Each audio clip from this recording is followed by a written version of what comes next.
ಹೊಟ್ಟೆಯ ಸುತ್ತಳತೆ ಒಂದು 10 ಸೆಂಟಿಮೀಟ್ರ್ ಕಡಿಮೆ ಮಾಡ್ಕೊಂಡೀನಿ. ನೋಡ್ಬೋದು, ಮೇಲೆ ಫೋಟೋ ತೋರಿಸ್ತೀನಿ. ಮತ್ತು ಇದು ಸಹ 45 ಡೇಸಲ್ಲೇ ಪಾಸಿಬಲ್ ಆಗಿದೆ. ಹೇಗೆ ಅಂತ ಪೂರ್ತಿ ವಿಡಿಯೋಸ್ ನೋಡಿ ಗೊತ್ತಾಗುತ್ತೆ. ಹಾಯ್ ಎಲ್ಲರಿಗೂ ನಮಸ್ಕಾರ. Welcome back to my channel Prema's world health and kitchen vlogs. ನೋಡ್ಬೋದು, ನಾನು ಬ್ರೀದ್ ಇನ್ನು ಬ್ರೀದ್ ಔಟ್ ಮಾಡಕತ್ತೀನಿ. ಇದು ಒಂಥರ ವ್ಯಾಕ್ಯೂಮ್ ಎಕ್ಸಸೈಸ್ ಅಂತ ಹೇಳ್ಬೋದು, ಅಥವಾ ಕಪಾಲಭಾತಿ ಅಂತಲೂ. ಕಪಾಲಭಾತಿ ಮುಂದೆ ಮಾಡಿ ತೋರಿಸುತ್ತೀನಿ. ಈಗ ನೋಡಿ, ಉಸಿರನ್ನ ಪೂರ್ತಿಯಾಗಿ ಹೊರಗೆ ಹಾಕೋದು, ಎಳ್ಕೊಳ್ಳೋದು ಅವಶ್ಯಕತೆ ಇಲ್ಲ, ಬರೀ ಉಸಿರನ್ನ ಹೊರಗೆ ಹಾಕೋದು. ನಾನು ನೋಡ್ಬೋದು, ಪೂರ್ತಿ ಉಸಿರು ಹೊರಗೆ ಹಾಕಿದಾಗ ಹೇಗೆ ಹೊಟ್ಟೆ ಫುಲ್ ಒಳಗಡೆ ಹೋಗುತ್ತೆ. ಮತ್ತು ನಾವು ಆ್ಯಸ್ ಯೂಶ್ವಲ್ ಉಸಿರು ತಾನೇ ಒಳಗಡೆ ಬರುತ್ತೆ. ಮತ್ತು ಈ ಥರ ಉಸಿರು ಜೋರಾಗಿ ಹೊರಗಡೆ ಹಾಕಬೇಕು, ಫುಲ್ ಹಾಕಬೇಕು. ಹಾಕಿದ ಮೇಲೆ ಹೋಲ್ಡ್ ಮಾಡಿ ಒಂದು 10 ಸೆಕೆಂಡ್ ಕೌಂಟ್ಸ್ ಮಾಡಬೇಕು. 1 2 3 ಈ ಥರ 10 ಸೆಕೆಂಡ್ ಕೌಂಟ್ ಮಾಡಿ ಮತ್ತೆ ರಿಪೀಟ್ ಈ ಥರ ಮಾಡಬೇಕು.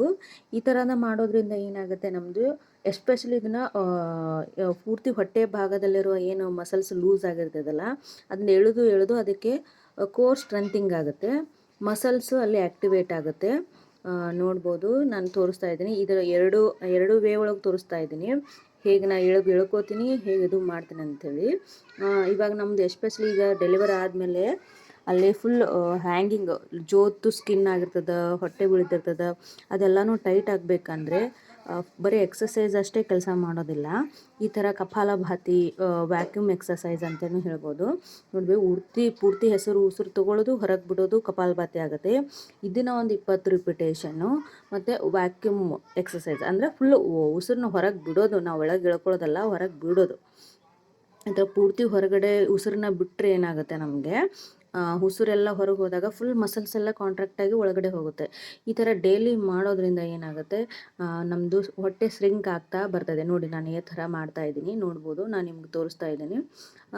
ಈ ಥರ ಮಾಡೋದ್ರಿಂದ ಏನಾಗುತ್ತೆ, ಯೂಶ್ವಲಿ ನಾನು ಜಾಸ್ತಿ 45 ದಿನ ಕಂಟಿನ್ಯೂ ಮಾಡಿದ್ದೆ. ನಾನು ನನಗೆ ವರ್ಕ್ ಆಗುತ್ತೆ ಇಲ್ಲ ಅಂತ ಚೆಕ್ ಮಾಡೋಕ್ಕೆ. ಆವಾಗ ನಾನು ರಿಸಲ್ಟ್ ಕಂಡುಕೊಂಡಿದ್ದು.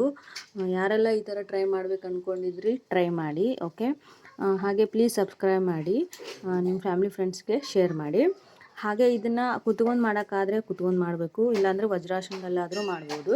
ಇಲ್ಲಾಂದರೆ ಮಲ್ಕೊಂಡು ಈ ಥರ ಕಾಲು ಮಡಚಿಟ್ಕೊಂಡು ಹೊಟ್ಟೆನ ಒಳಗೆ ಎಳ್ಕೊಂಡು ಬಿಡೋದು. ಈ ಥರ ಕೋಟ್ ಟೈಟ್ ಮಾಡೋದು, ಕೋಟ್ ಲೂಸ್ ಮಾಡೋದು. ಈ ಥರ ಮಾಡೋದ್ರಿಂದನೂ ಸಹ ನಮ್ಮದು ಎಲ್ಲ ಏನು ಡಯಾಸ್ಟಿಕ್ ರೆಕ್ಟೆ ಅಂತ ಹೇಳ್ತೀವಲ್ಲ, ಡೆಲಿವರ್ ಆದಮೇಲೆ ಅಥವಾ ಹೊಟ್ಟೆ ಬಂದವರು ಮಾಡ್ಬೋದು.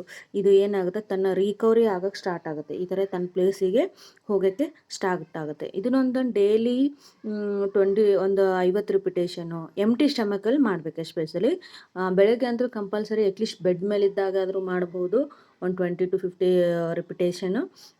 ಅಥವಾ ಈಗ ಯಾವಾಗ ಖಾಲಿ ಹೊಟ್ಟೆ ಇರುತ್ತಲ್ಲ, ನಮ್ಗೆ ಅನ್ನಿಸ್ತದಲ್ಲ, ಆವಾಗ ಡೈಲಿ ಒಂದು 10 ಕೌಂಟು ಮಾಡ್ಕೋತ ಹೋಗ್ಬೇಕು. ನೋಡ್ಬೋದು ನಾನು ಹೆಂಗೆ ಮಾಡ್ತಾಯಿದ್ದೀನಿ, ಎಷ್ಟು ಇದು ಆಗ್ತಾಯಿದೆ ನೋಡಿ. ಈ ಥರ ಮಾಡಬೇಕು. ಯಾವ ಆಸನ ಬೇಕಾದರೂ ಮಾಡ್ಬೋದು, ಬಟ್ ಇವು 2 ಆಸನ ಟ್ರೈ ಮಾಡಲೇಬೇಕು. ಅದಕ್ಕೆ ನಾನು ಹೇಳ್ತಾ ಇರೋದು, 2 ಆಸನ ಟ್ರೈ ಮಾಡಿ ಅಂಥೇಳಿ. ಈ ಥರ ಮಾಡಿನೇ ನಾನು ಎಷ್ಟೊಂದು ಕಡಿಮೆ ಮಾಡಿದ್ದೀನಿ. ಇನ್ನೂ ಇದೆ, ನನ್ನ ಕಂಟಿನ್ಯೂ ಜರ್ನಿ ಇದೆ, ಮಾಡ್ತಾಯಿದ್ದೀನಿ. ನೋಡಿ, ಫುಲ್ ಉಸಿರು ಹೊರಗೆ ಹಾಕ್ತಾಯಿದ್ದೀನಿ, ಹೇಗೆ ಎಳ್ಕೋತಾ ಇದ್ದೀನಿ ನೋಡಿ. ಮೊದಲೆಲ್ಲ ಬೆಲ್ಲಿ ಬಟನ್ ಅಷ್ಟೇ ಹೋಗ್ತಿತ್ತು ನಂದು ಅಲ್ಲಿ, ಅಂದರೆ ಅದು ಫೀಲೇ ಆಗ್ತಿದ್ದಿಲ್ಲ. ನಾನು ಒಳಗೆ ಎಳ್ಕೊಂಡ್ರು ಅದು ಹೊಟ್ಟೆ ಹೋಗಿದ್ದು ಫೀಲೇ ಆಗ್ತಿದ್ದಿಲ್ಲ. ಬಟ್ ಇವಾಗ I feel. Okay, thank you.